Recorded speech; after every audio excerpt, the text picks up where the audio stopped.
تو ان دونوں میں فرق ہے، مال غنیمت میں اور مال فے میں۔ اس فرق کو سمجھنا چاہیے۔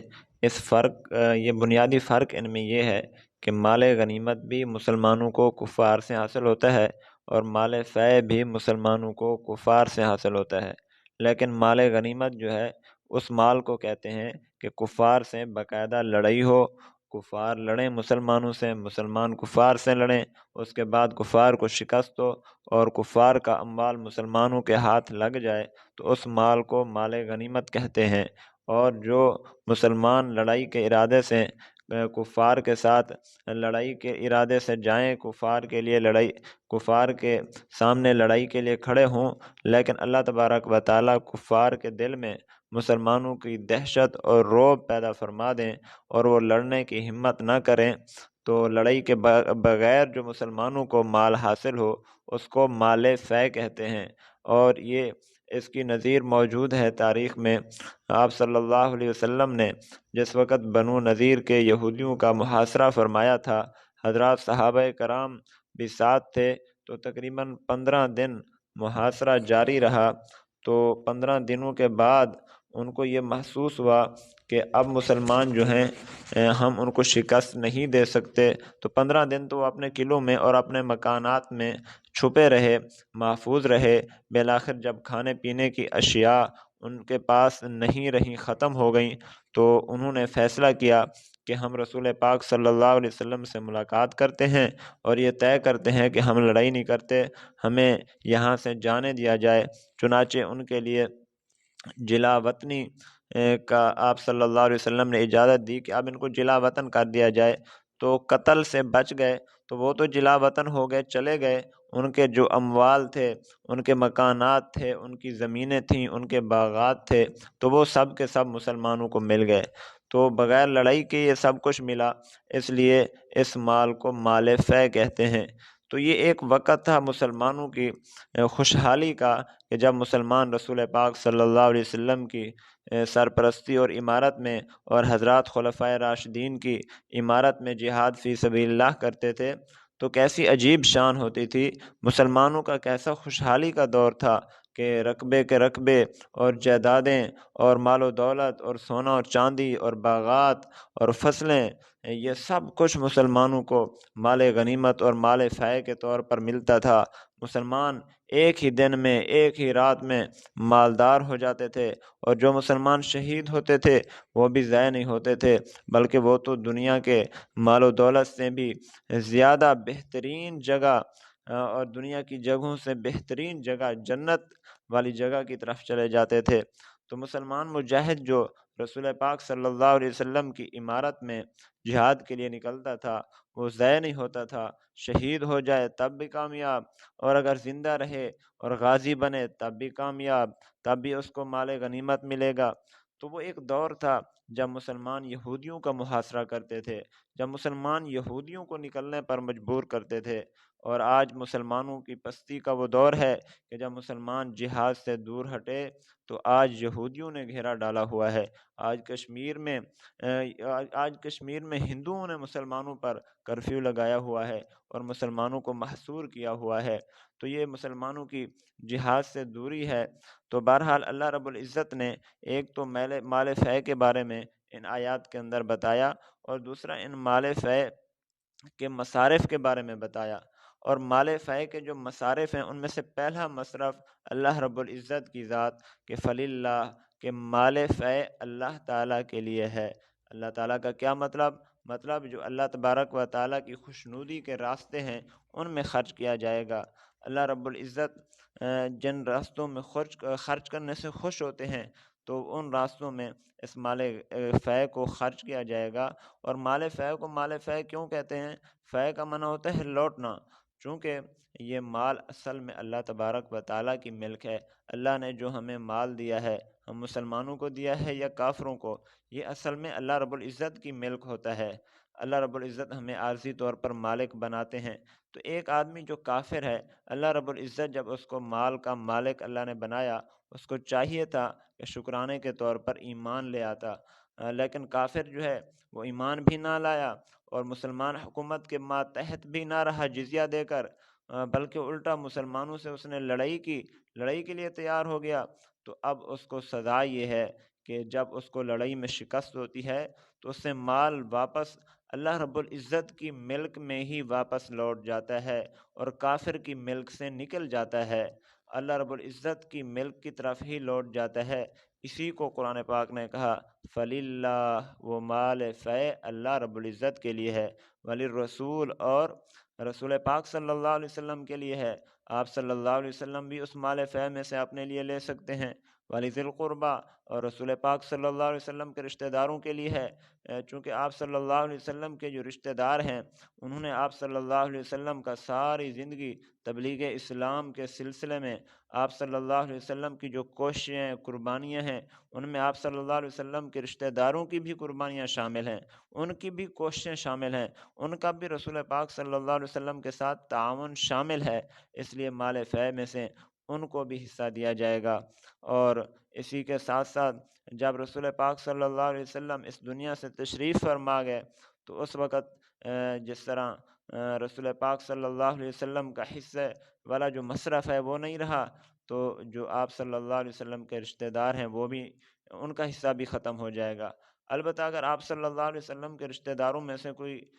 فقراء ہیں تو اب ان کو فقراء ہونے کی وجہ سے، غریب ہونے کی وجہ سے تو حصہ دیا جائے گا، لیکن آپ صلی اللہ علیہ وسلم کی محض رشتہ داری کی وجہ سے اب ان کا حصہ نہ رہا۔ اور مال فے کا ایک اور مصرف اللہ رب العزت نے بیان فرمایا، یتامہ، کہ جو یتیم ہیں ان کو دیا جائے گا جن کے والدین نابالغ ہونے کی حالت میں، بچہ نابالغ ہے، والدین فوت ہو گئے تو اب ان کو بھی حصہ دیا جائے گا۔ مساکین، مسکین لوگ ہیں جو، وابن السبیل، مسافر لوگ ہیں جو کہ گھر میں تو مالدار ہیں لیکن سفر میں نکلے، مال گھر میں رہ گیا، ظاہر ہے اب سفر میں ان کو مال کی ضرورت ہوگی تو مال فے میں سے ان کو بھی حصہ دیا جائے گا۔ کئی لا یکون دولتم بین الاغنیاء منکم، اللہ رب العزت نے جو تقسیم کا طریقہ کار بتایا ہے کہ مال فے یہاں خرچ کرنا ہے، یہ مقصد کیا ہے؟ فرمایا مقصد یہ ہے کہ تاکہ مال و دولت جو ہے چند امیر لوگوں کو ہاتھوں میں جمع نہ رہ جائے، بلکہ یہ فقراء کے اندر، مختلف طبقات کے اندر، مسلمانوں کے اندر تقسیم ہو جائے۔ وما آتاکم الرسول فخذوہ وما نہاکم عنہ فانتہوا، اللہ رب العزت آگے فرما رہے ہیں کہ رسول پاک صلی اللہ علیہ وسلم جب آپ کے امیر ہیں تو وہ مال فے کی تقسیم میں جو طریقہ، مطلب مصارف تو یہی ہیں لیکن کس مصرف کو کتنا دینا ہے مال، کس مصرف کو کتنا مال دینا ہے، یہ رسول پاک صلی اللہ علیہ وسلم نے متعین فرمانا ہے۔ تو جو طریقہ رسول پاک صلی اللہ علیہ وسلم اس مال فے کی تقسیم کا متعین فرما دیں تو صحابہ کرام کو فرمایا جا رہا ہے کہ آپ کو وہ طریقہ لے لینا چاہیے، آپ کو قبول کر لینا چاہیے، اور جس سے آپ صلی اللہ علیہ وسلم روکیں اس سے روک جانا چاہیے۔ تو یہ ایک عام اصول بن گیا کہ رسول پاک صلی اللہ علیہ وسلم جو بھی حکم فرمائیں وہ حکم ہمیں قبول کرنا چاہیے، جس بات سے بھی روکیں اس بات سے روک جانا چاہیے۔ واتقوا اللہ ان اللہ شدید العقاب للفقراء المہاجرین، اگلی آیت میں اللہ رب العزت نے پھر مال فے کے ایک خاص مصرف جو فقراء ہیں ان کو اللہ رب العزت نے بیان فرمایا کہ فقیر کو تو دینا ہے مال فے، لیکن فقراء کی بھی دو قسمیں ہیں۔ ایک فقراء وہ ہیں جو فقراء بھی ہیں لیکن دیندار بھی ہیں، دین کے خادم ہیں، اور ایک فقراء وہ ہیں جو فقراء تو ہیں لیکن دین کے خادم نہیں ہیں، دین کے ساتھ ان کا کوئی خصوصی تعلق، کوئی خصوصی نسبت، کوئی خصوصی خدمت دین کی ان کی زندگی میں نہیں ہے۔ تو اللہ رب العزت فرما رہے ہیں کہ دین کے لیے مال فے دینا تو ہے فقراء کو، لیکن ان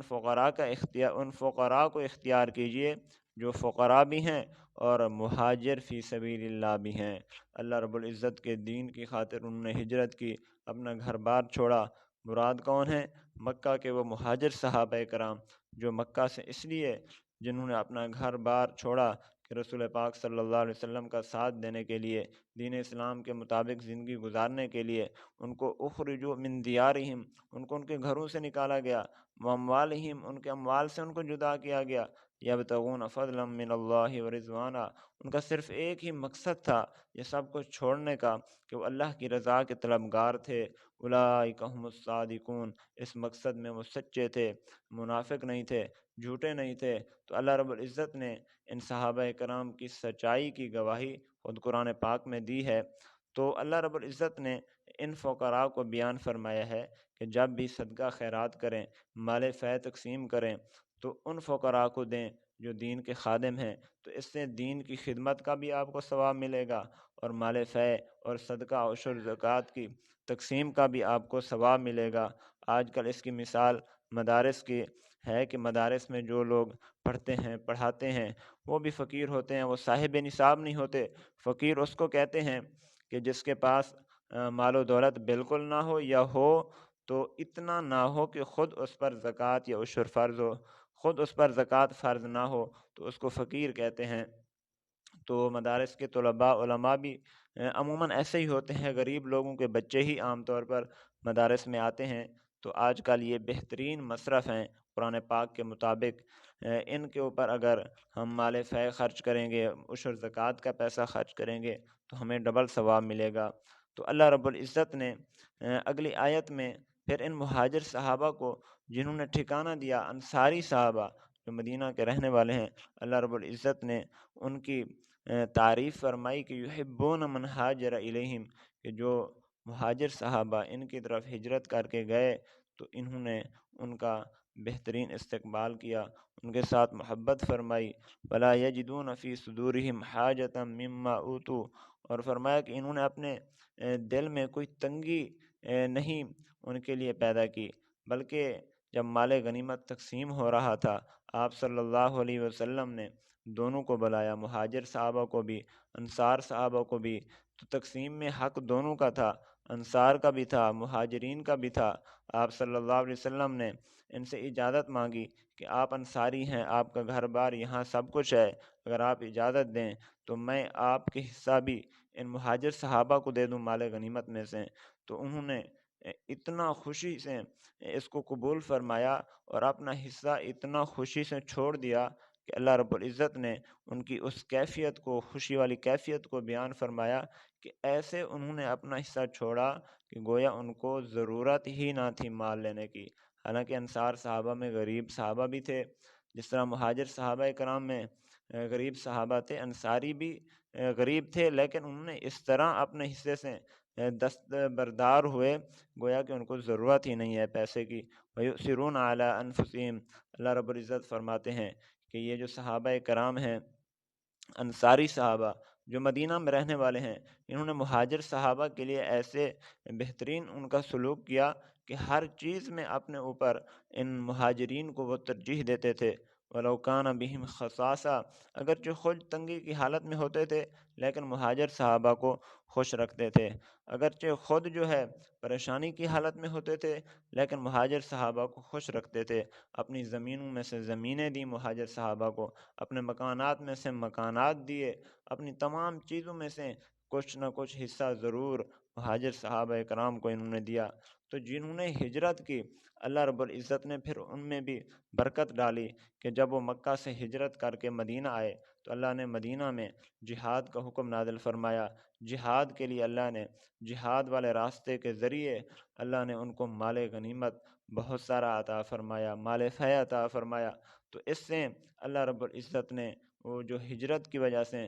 ان کی مال میں کمی ہوئی تھی وہ اللہ نے پوری فرما دی۔ تو اسی لیے ہجرت میں اللہ تعالیٰ نے برکت رکھی ہے، اور نصرت میں بھی اللہ نے برکت رکھی ہے کہ یہ انصاری اور مہاجر صحابہ مل کر انہوں نے جہاد کیا تو مال غنیمت انصاری صحابہ کو بھی ملا، ان کو بھی تقویت مل گئی۔ تو اس طرح اللہ رب العزت نے ہجرت میں بھی برکت رکھی ہے، دین کے لیے ہجرت میں بھی برکت، دین کے لیے نصرت میں بھی اللہ نے برکت رکھی ہے۔ انسان اگر اسلامی احکام کو تھامے رکھے مضبوطی سے تو اللہ رب العزت برکت کی کوئی نہ کوئی صورت پیدا فرما دیتے ہیں، جس طرح اللہ رب العزت نے مہاجرین اور انصار کے لیے پیدا فرمائی۔ تو اللہ رب العزت ہمیں دین کے ان احکام کو مضبوطی کے ساتھ پکڑنے کی توفیق نصیب فرمائے۔ وآخر دعوانا ان الحمد للہ رب العالمین۔